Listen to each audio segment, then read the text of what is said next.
tidak ada ciri tertentu, tapi bagi orang yang terbuka hatinya, maka mau tidak mau di situ ada tersimpan kekhususian Rasulullah Sallallahu Alaihi Wasallam.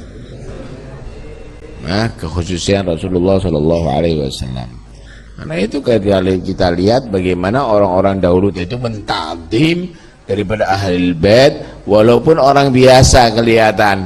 Kenapa? Karena dia menyaksikan ada di tubuh tadi itu mengalir daripada bid'atul Mustafa. Kita lihat kiai-kiai dulu, kita lihat bagaimana. Karena itu Ibnul Arabi ketika ditanya mana yang lebih kita dahulukan, alim yang bukan sayyid atau sayyid yang jahil. Kalau kita mau mendahulukan misalnya, ini hanya gambaran ya, terserah antum itu ya. Ini hanya gambaran bagaimana mereka itu bisa menyaksikan dengan ainul basirahnya. Takdimnya itu adalah bukan kepada syakhs, kepada orang itu. Kalau ente hanya melihat takdimnya itu kepada si fulan, ente berarti masyhadnya pendek, masyhadnya ente adalah rendah. Tapi kalau ente menyaksikan ini karena Nabi, lain lagi itu. Nah, ini adalah turunannya lain lagi itu. Kalau kamu tadi itu menganggap ini tongkat, tongkat yang baru ini lebih bagus, ini tongkat pernah dipakai sama Nabi, walaupun udah lama, kalau perlu udah keropos, Anda lebih muliakan. Kenapa? Berkah tongkatnya Nabi. Kalau kamu lihat kain yang dipakai sama Nabi itu sudah memet mungkin sekarang, tapi yang baru itu banyak dari sutra itu dan ini. Ya, kamu tidak lihat masyhadnya lain. Kamu hanya mengukur dengan mata kepala kamu, bukan ainul basirah. Tapi mereka yang sudah terbuka hatinya lain lagi. Mereka melihat di situ ada bid'atul Mustafa, padahal itu orang jadi, sehingga ta'zimnya tadi itu ya tasalsal.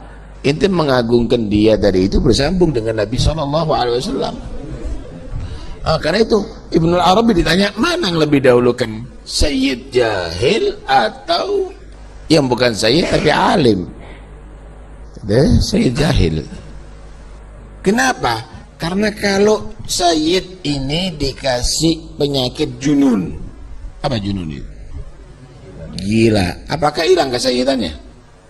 Enggak. Si alim kalau dikasih junun, hilang ilmunya. Syaraful ilm akan hilang dengan junun. Amma syarafun nasab tidak akan hilang, ma yazul bil junun, dengan junun. Ini masyhadnya lain. Beberapa waktu yang lalu saya menemukan sebuah video.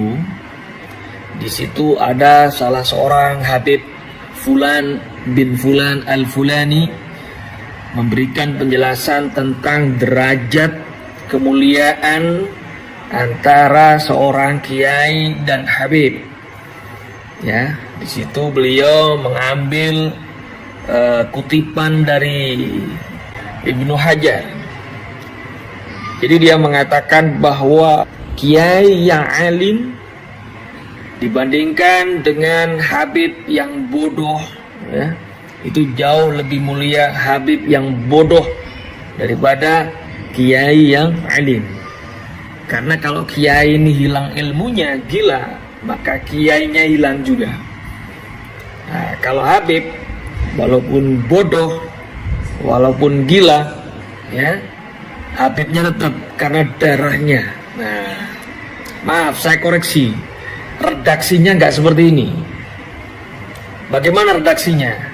Redaksinya itu perbandingannya bukan pakai istilah kiai dengan habib, tapi memakai istilah orang ajam, ya, alim yang ajam dengan syarif, ya, dengan sayyid, dengan syarif. Di situ dengan syarif yang saya tahu. Nah, kalau syarif jelas, syarif ini dzurriyyah Rasul.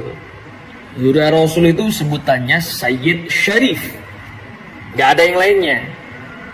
Nah, kalau orang biasa itu ajam, ya, orang biasa, bukan keturunan Rasul. Kenapa saya bilang ini harus dikoreksi? Ini bahaya karena pakai istilah kiai. Sedangkan kiai sendiri itu banyak di Indonesia itu yang dzurriyyah Rasul. Ya.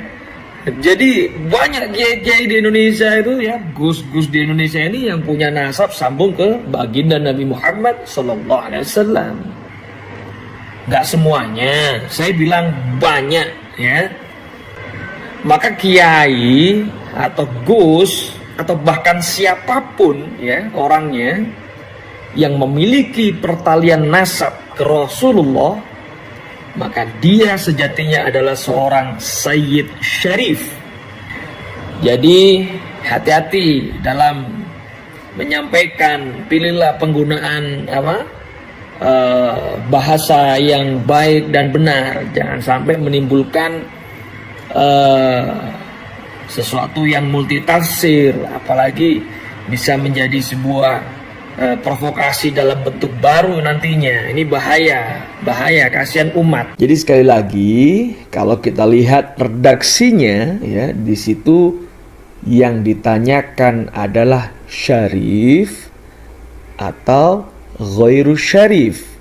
Jadi jelas ya, syarif atau selain syarif. Syarif jahil dengan ghairu syarif yang alim. Ya, bukan Habib yang bodoh dengan kiai yang alim, bukan. Keliru ini. Sebagai tambahan catatan, ya, Ibnu Hajar yang saya sebut tadi itu adalah Ibnu Hajar Al-Haytami. Beliau wafat di tahun 974 Hijriah.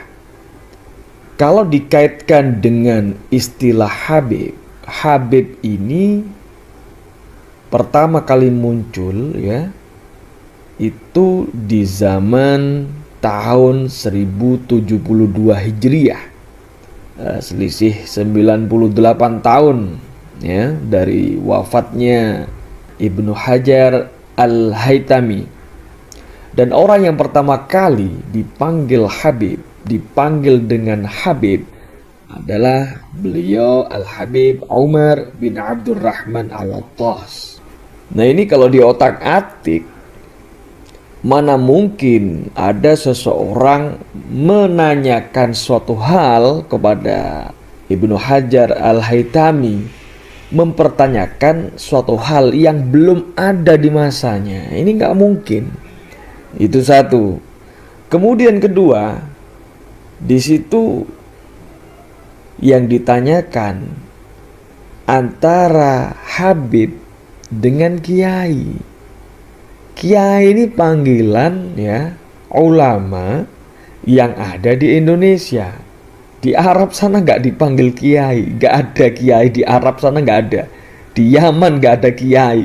Di luar Indonesia nggak ada Kiai. Kiai itu cuma ada di Indonesia, khususnya di tanah Jawa, begitu. Jadi nggak mungkin itu terjadi.